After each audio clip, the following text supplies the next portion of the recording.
It's the 19th of December, and so you know what it is time for. It's time to open door number 19. So let's have a look.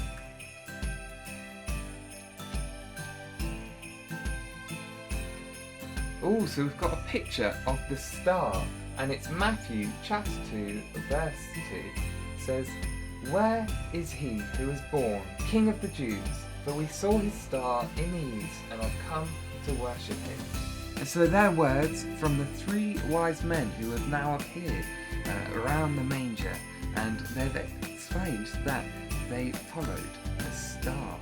And so, just a recap, we've had an angel appear to Mary and Joseph telling her that she's going to have a baby. They then had to travel to Bethlehem because of the census, and then they had the baby was born in the feeding trough.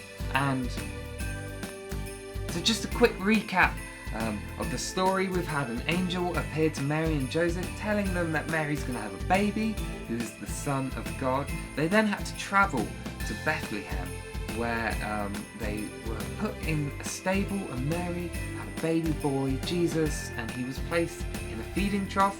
Then some angels appeared to some shepherds while they were attending their flock and told them the good news, and so the shepherds went and visited them, and then they headed back to their flock and they were praising God. And meanwhile, while this was going on, so three wise men started travelling and following a star, and now they've appeared around the manger, and they're telling Mary and Joseph how they got there. So we're coming to an end almost, so come back tomorrow as we open